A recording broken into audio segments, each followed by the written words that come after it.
मैं यहाँ आया था,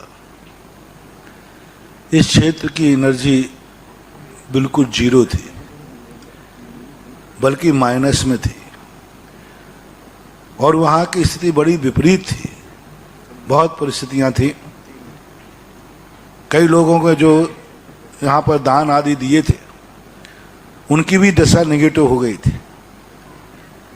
और जब यहाँ आकर 100 पहले आया था, शायद सन तो ध्यान नहीं है, 2000 में आए थे, 2000 उस समय आया था। तो उस समय इसकी स्थिति बड़ी विचित्र थी।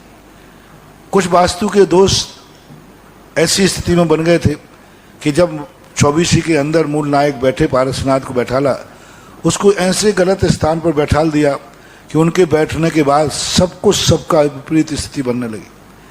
उनको खिसकाया, सही स्थान पर लाए, थोड़ी बहुत एनर्जी बढ़ी।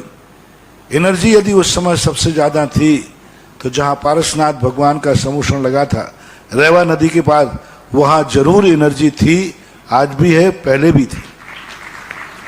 यहाँ पर कोई भी मूर्ति, प्राचीन कोई मूर्तियाँ नहीं थी। मात्र एक शिखर बना हुआ था जो अभी बना है।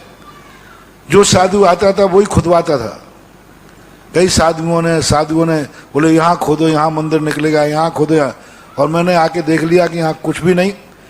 तो मैंने कहा कि भाई जहाँ जहाँ बताए हो वहाँ एक बार खुदवा लो, जितना खुदवाना है।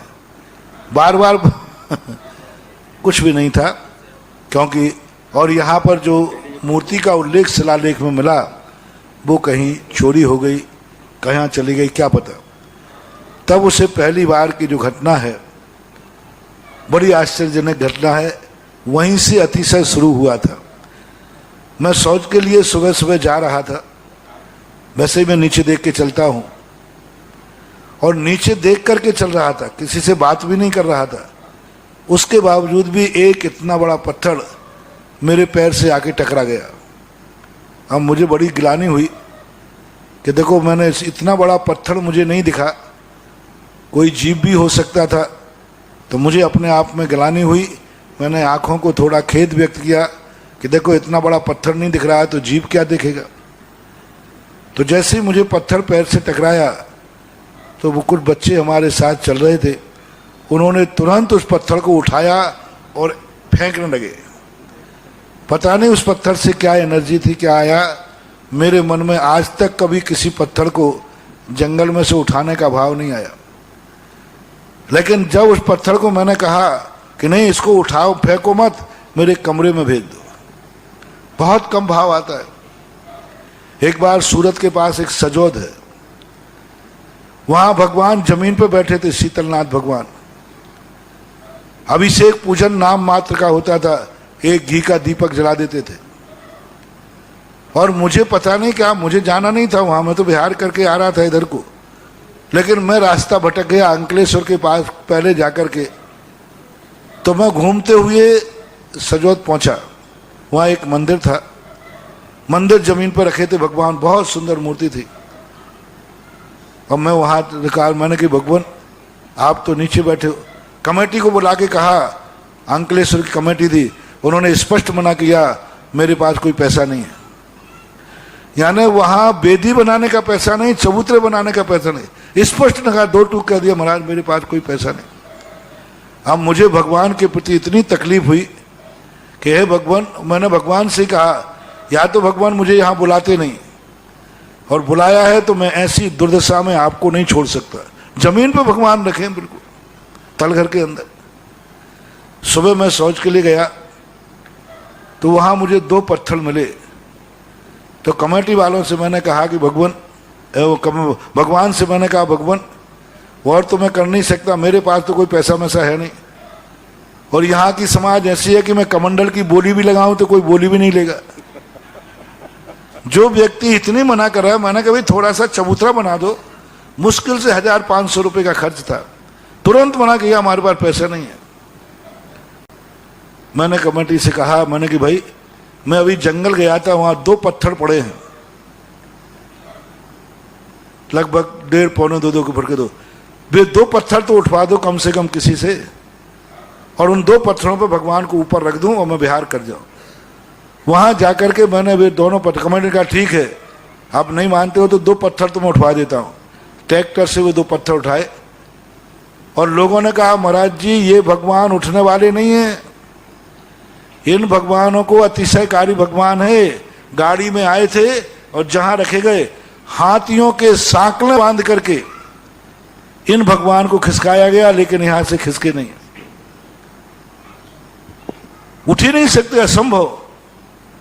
मैंने कहा भगवान क्या मामला है, उठोगे कि नहीं, नहीं तो हमारी बेइज्जती और कराओ। आप सीधे से बता दो मेरे कान में, नहीं नहीं उठना हो तो फिर मैं चलूं, उठना हो तो बताओ, नहीं तो अभी हाल ये लोग कह रहे हैं कि सांकलों से बांध के आपको उठाया तो भी नहीं उठे, तो यदि ये है तो फिर मैं अपनी बेइज्जती क्यों कराऊं। शीतलनाथ भगवान कहते हैं उठा के तो दिखा, अभी मुझे कोई उठाने वाला ही नहीं मिला ढंग का।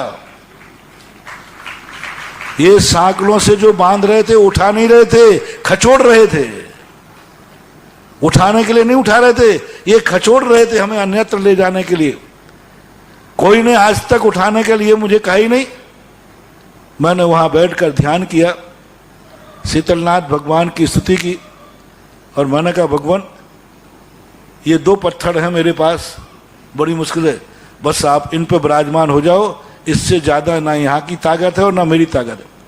और 2 पत्थरों को उठा के रख दिया और जो वहां थे जो लोग थे, मैंने चलो भगवान को उठाओ। भगवान को उठाया तो भगवान के नीचे गड्ढा था जिसमें पानी भरा था और भगवान ऐसे उठ करके बैठ गए जैसे वो इंतजार ही कर रहा हो कोई मुझसे कहे तो सही। और जैसे ही वो उस आसन पर बैठे, हमारा उस समय मैंने फिर रुकने का मन बना लिया। रविवार के दिन सारी सूरत आई और जो वहां पर प्रवचन हुआ, जहां 1000 रुपया देने वाले नहीं थे, वहां लाखों लाखों रुपया की वर्षा हो गई। 24 की वर्षा, 24 की घोषणा हो गई, मूल नायक भगवान की घोषणा हो गई। राजेंद्र कटारिया, सौभाग्यमल जी कटारिया परिवार ने सहस्त्रपनी पारसनाथ की मूर्ति बोल दी, लोगों ने, सूरत के लोगों ने 24 बोल दी। अरे फिर तो लगभग 30-40 लाख से ऊपर की घोषणा हो गई एक दिन के अंदर। और जब तक भगवान नहीं बैठे उठे थे तो कितनी देर के थे, 1000 भी खर्च करने को तैयार नहीं। तो कभी कभी ऐसे पत्थर मिल जाते हैं जिनका चमत्कार हो जाता है। यही स्थिति बिजोलिया में बनी। मैंने कहा इसको कमरे में भेज दो, यदि ये मेरे पैर से टकराया है इसमें कोई ना कोई दम है। और कमरे में जाकर के मैंने उस पत्थर को सामायिक में उनको सामने रख लिया और जैसे मैंने उस पत्थर को सामने रखा, उस पत्थर में मुझे मूर्ति का चित्र दिखा। था नहीं, मेरी कल्पना में, उसमें कोई नहीं। बस जैसे मैं उस पत्थर का ध्यान करूं तैसे उसमें मूर्ति, और जो मूर्ति का आकार मुझे दिखा वही मैंने उस पत्थर पर पेंसिल से बना दिया। और जैसे मैंने पेंसिल से बनाया, उसी समय जयपुर का एक शिल्पी आया हुआ था। मैंने कहा जैसा मैंने पेंसिल से बनाया है ऐसे ही तुम मूर्ति को बना सकते हो क्या? उसने कहा महाराज इस पत्थर में कभी मूर्ति बनती ही नहीं, बनी नहीं। मैंने कहा बना के देख ले, नहीं बनेगी तो तेरा क्या बिगड़ा, मजदूरी दे दूंगा। और जो मैंने हाथ से पेंसिल की खींची थी, उसी पेंसिल के आकार को उसने मूर्ति का रूप दे दिया और आज वो बिजोलिया क्षेत्र के मूल नायक बन गए। छोटी सी पेंसिल थी, वो पेंसिल भी मुझे ध्यान है। बस ऐसे जो मुझे ध्यान करने में जो आकार उस मूर्ति में दिखा, मैंने उसी आकार के अनुसार बना और वो मूर्ति बन गई। अब देखो इस मूर्ति में चमत्कार, यानी जब वो पत्थर था तब उसमें इतनी ताकत थी, जब वो पत्थर था तो मेरे चरणों में आया, और अब जो भगवान बन गया है मैं उनके चरणों में बैठा। पत्थर में होती है ताकत, कई बार होती है। वो जानता है कि हमारा कल्याण कैसे होगा। कोई मुझे उठा के फेंक देगा, कोई मुझे पता नहीं गड्ढे में पड़ देगा, लेकिन उसकी तो मूर्ति बनना थी। कहां से आया पत्थर, क्यों आया, और मैं देख के चल रहा हूं, टक्कर लग गया। तो ऐसी मूर्ति जिसने मूर्ति बनने के पहले ही जिसकी ताकत, जिसकी एनर्जी, जिसका अतिशय, और फेंक सकते थे ऐसे तो बहुत रोज को पत्थर फेंकते हो यहां पर, लेकिन मेरा मन होना कि कमरे में रखना, कमरे में ध्यान करना, मूर्ति का दिखना, और मैं कोई मूर्ति नहीं बनाता हूं। और एक कल्पना आना, और आज वो कुर्दी भारत के अंदर इस आकार की पहली मूर्ति है। दुनिया में ऐसी मूर्ति कहीं नहीं। जो समंतभद्र महाराज ने कल्पना की थी कि भगवान जैसे बैठे थे, पद्मावती ने अपने सिर पर नहीं उठाया। शास्त्रों के धर्मेंद्र ने फन फैलाकर भगवान को अपने सिर पर उठाया और चारों तरफ से उसने फन फैला दिया, चारों तरफ से फन फैला दिया भगवान को अपना, क्योंकि देव है, अनेक फन बना सकता है। तो नीचे तो फन फैलाया, भगवान को ऊपर रखा, क्योंकि पानी बह रहा था। वो देवता जो कमर था वो पानी बरसा रहा था, तो भगवान को ऊपर उठा लिया और चारों तरफ से वो पत्थर फेंक रहा था, मूसलाधार वर्षा कर रहा था। उसी धरने ने चारों तरफ से उसको घेर लिया। पद्मावती साथ में आई थी, उसने क्या किया, अपनी विक्रिया से छत्र बनाकर लगा दिया, छत्र बना के। तो ये स्थिति इस मूर्ति की थी।